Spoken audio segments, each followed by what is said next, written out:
staff here on board the Disney Dream. I'm very happy to see all of you guys here today. But before we start, I have a question for you. Has any one of you seen the movie Ratatouille? Yeah. Yes.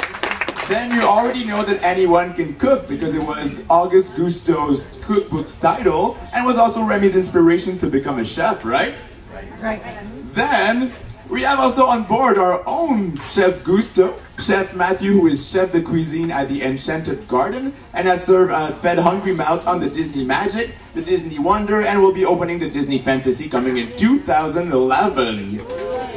So during the session, if you guys have any questions, just raise your hand and I will be walking up to you with the microphone. So if you see Chef Matthew stirring, cutting, or doing anything and you have a question, just raise your hand, I'll be walking straight up to you so you can ask a question to Chef Matthew. So without any further ado, I will present to you Chef Matthew, who is here to show us how to cook lobster ravioli and to prove us once again that anyone can cook. Give a big round of applause to Chef Matthew, everyone.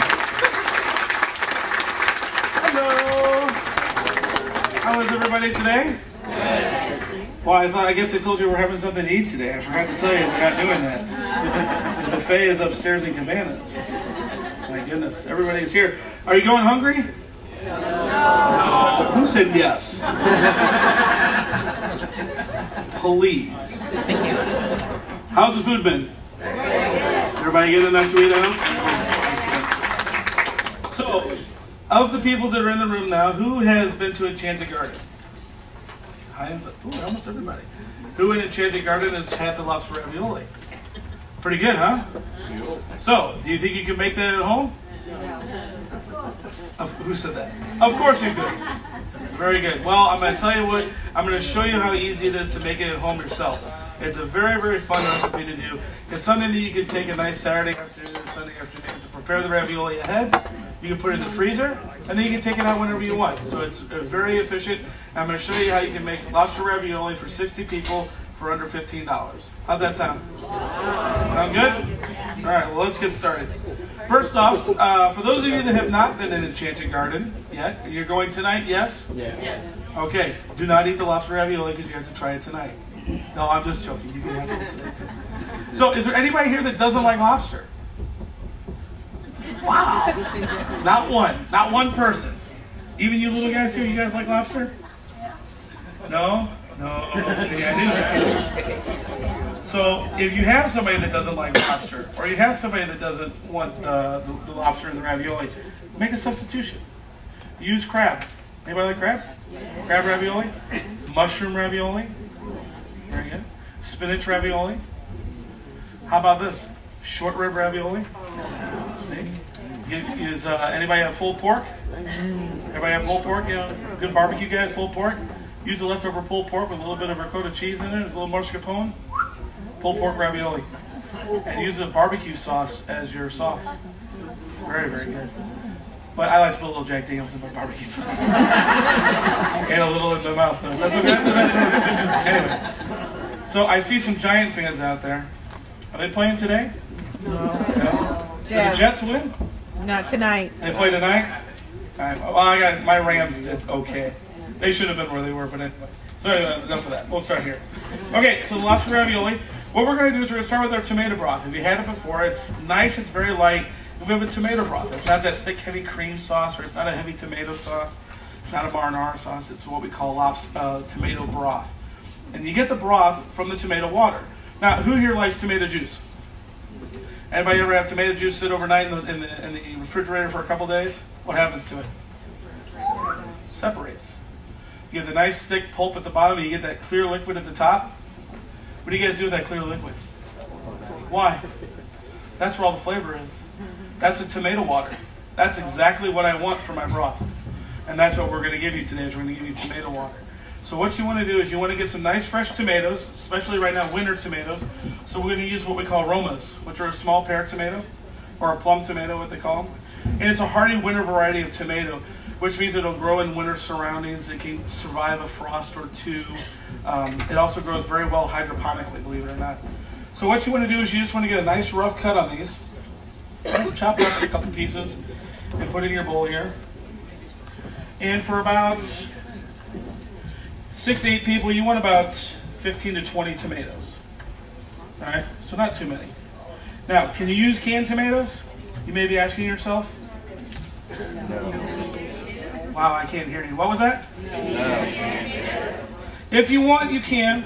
You're not going to get the right flavor out of it that you want, but if it's something that you want to do to make it a little bit quicker, there's no reason why you cannot. So I got my tomatoes here. Now I'm going to add a little bit of salt to this. I'm using fresh salt. Anybody use fresh salt at home? Yeah. Anybody still use iodized salt at home? You do? Why? I'm sorry? It also has more sodium. You know that? There's all different kinds of salts out there. I personally, this is Celtic salt. This is actually from Ireland. And it's a Celtic rock salt that grows naturally in the environment. Has less sodium than iodized salt. You also have Malden salt. You can also get a traditional rock salt, which all have less sodium in it because the iodine and the iodized salt chemically enhances the sodium content. So therefore it adds more sodium to it. It's a chemically enhanced salt. Does it have a little bit more flavor? Yes. But I personally prefer this. It's a little bit better for you. And I think this gives you a little bit more flavor myself. Now, we add just a little bit of salt in here because what we want to do is we want to pull out all those juices. So we're going to let these marinate just a little bit and get a little love going. I'm going to set this aside. And then what I'm going to do is I'm going to prepare for my ravioli insides, for my stuffing for the ravioli. So we're going to use a shallot. Everybody know what a shallot is? What's a shallot? Little baby onion. It's a what? It's in the onion family, yes, very good. Anybody know the difference between a shallot and, say, a red onion or a yellow onion? They're milder color. The yellow and the red onions get milder. The shallot has a little bit more of an intense flavor, which is why we want to use it. And they're a little bit more fun and they're cute to work with too. I like them. Cooking is all about cuteness too. So I'm just going to slice these up real quick. Nope! Just joking. So Chef Matthew, tell us what's your inspiration to become a chef? Oh my goodness. My inspiration on becoming a chef. Well, I started out in radio and television broadcasting. Go figure. And didn't like it much at all. And my stepfather, who was a great inspiration to me, was a great guy, and he would show me how to barbecue. And I remember summer nights in St. Louis and having my pork steaks and ribs and chicken with him and my stepfather. And then I found out along the way that his grandfather and his fathers taught him how to barbecue, so it kind of grew in the family tradition there, and I kind of liked it. And then they really kind of motivated me and pushed me to become where I am now, so I really enjoyed that. And then my culinary inspiration is Julia Child. Anybody know Julia Child? Yeah. I remember watching Julia Child cook when I was a kid, and it was a Graham Kerr. Developing Gourmet. Great guy. Yang Can Cook, anybody remember him? Yeah. Sit there and chop and just look at everybody's crazy about it. Interesting story about Julia Child is I found out later in life that the movie Julie and Julia, anybody see that? Yeah. Pretty good movie, huh? There's a scene in the movie where she talks about her great friend who helped her co-write the book from St. Louis, and her name was Martha Rombauer. And I found out that Martha Rombauer is a descendant of my family, which I didn't realize until I was 2 years into working for another company, which I won't mention at this time, but has a little bit of royalty behind them. And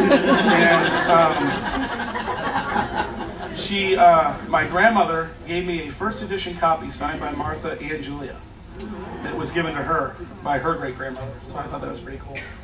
And then I found out the whole lineage and the whole story behind it, so I thought it was pretty cool. So that's where my inspiration comes from. And you know, it's one of those things, you have to love what you do in life. And I truly love what I do. My mother always told me, never trust a skinny chef. I figured I had to do something. So what I did was I chopped up a little bit of shallots, chopped up a little bit of garlic, and I have a little bit of olive oil here. And what I'm going to do is I'm just going to heat this olive oil up. And I'm not going to heat it too hot, but all I want to do is I want to caramelize and I want to sweat out the onions and shallots. Now what does that mean by sweating the onions and shallots? Basically means you want to turn them a little bit transparent, get the juices flowing out, and get all the flavors out of everything that we're trying to cook so all the flavors mesh together very well. So we're just going to take this in here. Ooh, sizzle. Sizzle, sizzle, sizzle. I love that sound.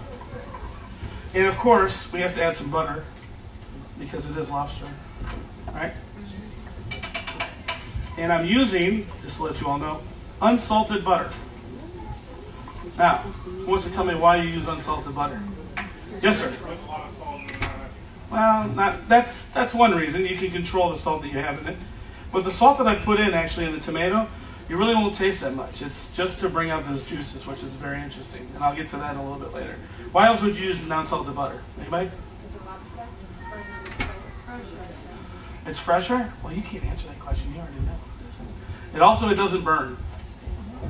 Unsalted butter does not burn and will not give you that brown color that the salted butter will. And salted butter, I personally think, is overly salted. So it really helps you control the salt intake that you do.